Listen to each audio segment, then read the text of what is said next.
ကဘာအရှားပါဆုံးရွှေစာလွှာတစ်စောင်ဟာဂျာမနီနိုင်ငံရဲ့စာကြည့်တိုက်တစ်ခုထဲမှာနှစ်ပေါင်း250ကျော်ဖုံတက်ပြီးပျောက်ကွယ်နေခဲ့တယ်ဆိုတာကိုသင်ယုံနိုင်မလားဒါဟာတာမန်စာတစ်စောင်မဟုတ်ပါဘူးမြန်မာအင်ပါယာကိုတည်ထောင်ခဲ့တဲ့အလောင်းမင်းတရားကြီးစီကနေ British Viewing George II စီကိုပေးပို့ခဲ့တဲ့တကဘာလုံးမှာတဆောင်တည်းသာရှိတော့တဲ့ရွှေပေးလွှာအကြောင်းပဲဖြစ်ပါတယ်1956ခုနှစ်မြန်မာစက္ကရာ1118ခုနှစ်မှာအလောင်းမင်းတရားကြီးဟာ British အရှေ့အိန္ဒိယကုမ္ပဏီနဲ့မဟာမိတ်ဖွဲ့မှုကြိုးပမ်းခဲ့ပါတယ်အဲ့ဒီအချိန်ကမြန်မာအင်အားဟာအထွတ်ထိပ်ကိုရောက်နေချိန်မှာမင်းတရားကြီးဟာသူရဲ့တဝန်လွှာကိုတာမန်စကူပေါ်မှာမရေးပဲစစ်မှန်တဲ့ရွှေပြားစစ်ပေါ်မှာရေးထိုးခဲ့ပါတယ်ဒီရွှေပေးလွှာရအသေးစိတ်လက်ရာတွေကအံ့မခံပါပဲ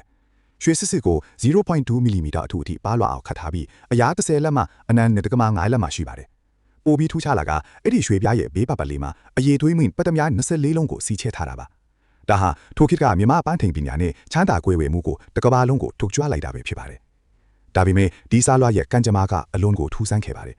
အင်္ဂလန်ဗျူရင် George II စီကိုရောက်သွားတဲ့အခါမှာတော့ဗျူရင်ကဒီစာလွှာရဲ့တန်ဖိုးနဲ့တန်တမာရေးရာအရေးပါမှုကိုနားမလည်ခဲ့ပါဘူး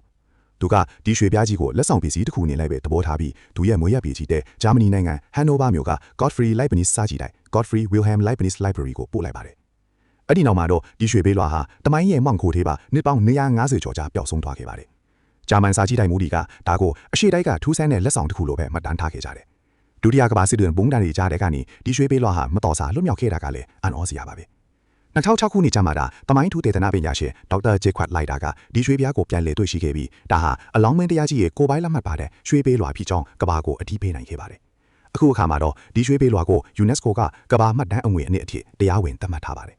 ဒီဇလန်ကကျွန်တော်တို့ကိုဗာတင်ပေးလဲဆိုတော့တခါတလေမှာတမိုင်းရဲ့အဖိုးတန်းဆုံးယတနာတွေဟာကျွန်တော်တို့မျက်စိရှိမှတင်ရှိနေတတ်ပြီးမြင်သူရဲ့တန်ဖိုးကိုသိနာလေဖို့အတွက်မှန်ကန်တဲ့အချိန်နဲ့မှန်ကန်တဲ့သူကိုစောင့်ဆိုင်းနေရတတ်တယ်ဆိုတာပါပဲ